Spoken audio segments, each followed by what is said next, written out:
Thank you for watching The Royal We. My name is Kevin. Narcissistic abuse shatters your trust. Boom! But this isn't a bad thing.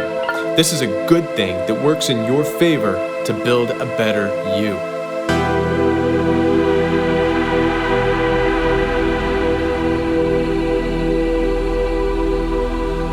Now, narcissistic abuse is no small thing.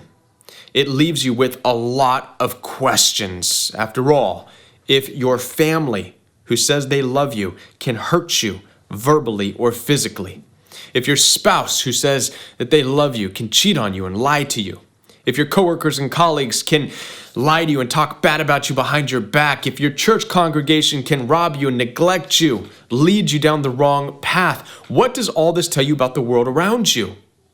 It should tell you that trust-based living is dangerous.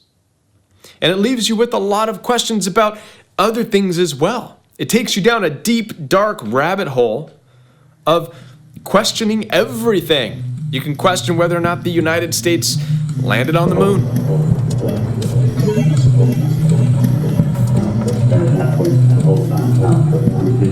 Obviously, we've landed on the moon. I mean, we have video of it. Right. Ending the lunar module.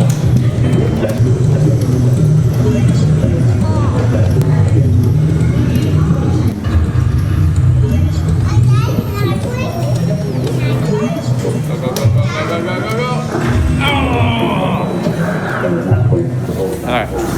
If you find yourself tumbling headfirst down this dark rabbit hole of questions, I say congratulations. Because what you're doing is you are stepping away from living a life based on trust alone, and instead moving into a life of making informed-based decisions. This is important because informed-based decisions takes courage, not trust. A lot of people might say, well, trust takes courage. No, it doesn't. You don't know what you don't know. However, when you're informed, you know all the possible outcomes and the risks involved in what you're getting yourself into and what you're doing, and then you make the decision to do it anyways. This takes courage. This is where courage is, and this is where you want to be. Just this past month, my baby girl, my daughter, underwent a surgical procedure on her elbow, which took a tremendous amount of courage, not only on her part, but also on mine and our entire family. Baby girl. Let's rewind a little bit before we get to this point of having the surgical procedure so you can see how courage played a role instead of trust. At the beginning of last month, I got a phone call that no parent wants to get, that my baby girl had an accident and injured her arm pretty badly. I rushed home, we went to the ER, they took x-rays, and they put a soft cast on it. The x-ray report at that time said that it was a non-displaced fracture of the distal end of the humerus. I was able to live with that. They said that it should heal within a few weeks. Okay, I understand fractures. I've had many myself. I've fractured my thumb. I've fractured both wrists. I've fractured my ankle, and they've healed and life goes on. A week later, though, we went to follow up with the orthopedic. The orthopedic took new x-rays and suddenly said, we want to do surgery on your daughter's elbow, and we want to do it tomorrow to put pins inside of her elbow. Pins? What? How do we go from a non-displaced fracture of the elbow to wanting to cut into my daughter to put pins in? No. That was my answer. No. And this was a very defining moment because at that moment I did not understand what was going on or why they needed to do surgery right away.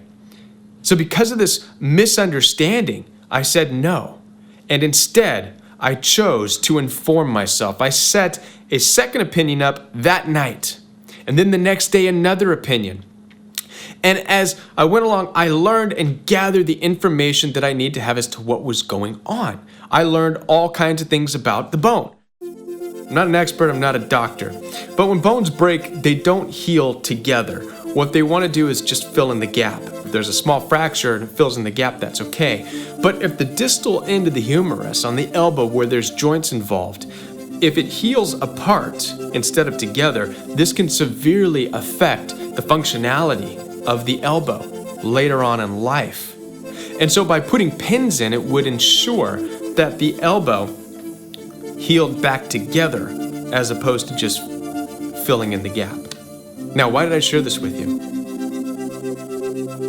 I chose to not go with trust alone, but to be informed. And this is what takes courage. Once I was informed, I made the best decision that I could for my daughter, for her future. And it proved to be the best decision. But this is an example in life of moving away from trust-based decision-making only and moving into informed-based decision-making. That's my hope for you, the Royal We family, as your life continues and all of your relationships and everything you go through and the people you come across, that you don't live a trust-based life only, but you inform yourself, you ask questions, you dig deep, you get those second opinions and third opinions and fourth opinions. You get to know who and what you're dealing with before you just blindly go into a relationship or into a situation or into a place or into a thing, just trusting that everything's going to be okay. This is my hope for you. If you're struggling right now because of narcissistic abuse, if you're struggling with unanswered questions, then I am here to help you out, to help you walk you through this situation. Visit www.jointheroyalwe.com, where you can schedule a one-on-one appointment with me. You can also find access to the Royal We Facebook support group, who's there for you on a daily basis. You can join that group. And I look forward to being here with you again for the next video on the Royal We.